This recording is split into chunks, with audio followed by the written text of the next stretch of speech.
Welcome back, explorers. As we begin, I was just thinking about how incredible podcasts are.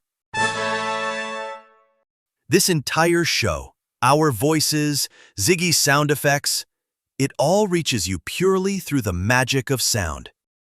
That's so true, Dr. Owl. We're not watching a video, we're listening. It makes me wonder, what is sound, really? And how do our ears actually catch it and understand it? Emma, that's a brilliant question that gets to the very heart of how we experience the world. And exploring brilliant questions is exactly why we're here. Hoot hoot, hello, curious minds. You're listening to STEM with Dr. Owl, where big questions turn into fun adventures. Hi, I'm Emma, always full of questions and ready to explore. Ziggy here. I know a zillion facts and 0 ways to share cookies. If you like our show, please share with a friend, a teacher, or your whole class. Oh, your neighbor's cat.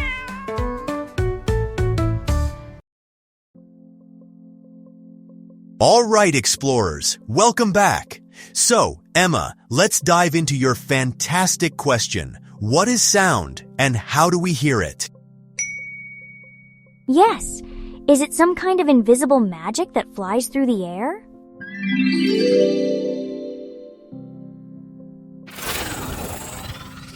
Boop, I have a theory. Tiny, invisible sound fairies catch the words in a basket and fly them to everyone's headphones.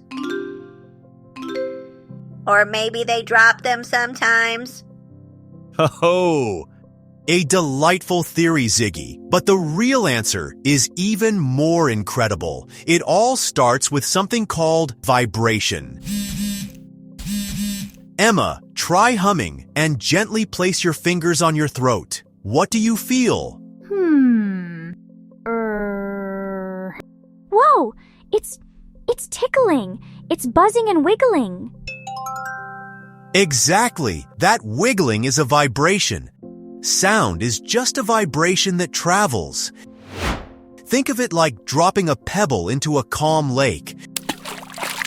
You see little waves or ripples spread out from where the pebble landed, right? Yeah, they go all the way to the edge of the water. Precisely. Sound makes waves too, but they travel through the air. We call them sound waves.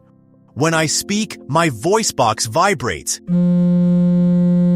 sending invisible sound waves through the air to you. Invisible waves. So, my ears are like tiny sound wave surfboards? Gnarly. That's a fun way to think about it, Ziggy. And that brings us to our next big question. How do our ears catch these waves? Your ear is like a super-powered sound-catching machine with 3 main parts. First, the sound wave travels down your ear canal and bumps into something called the eardrum. Is it a real drum? Like one you play with sticks? It's very much like a tiny, tiny drum. When the sound wave hits it, the eardrum vibrates. That vibration then gets passed along through 3 of the tiniest bones in your whole body.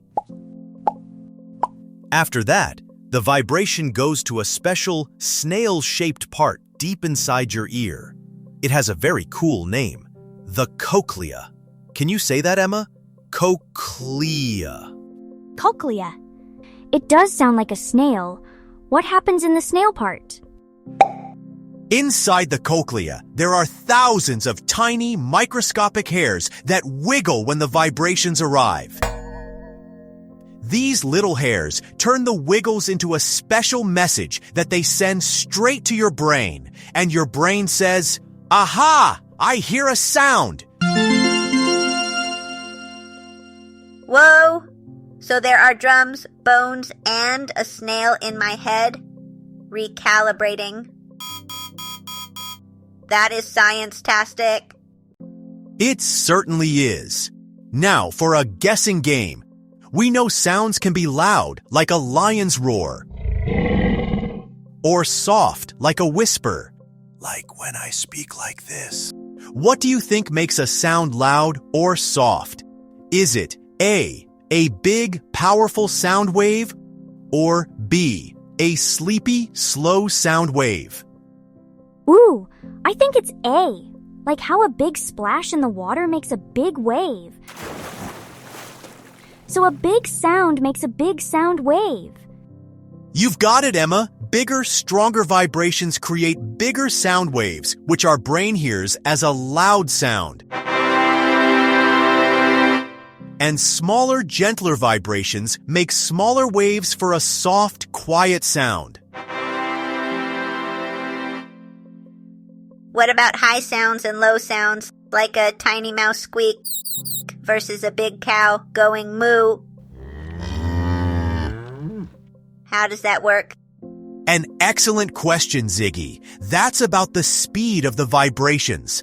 Fast vibrations create waves that are close together, making a high-pitched sound.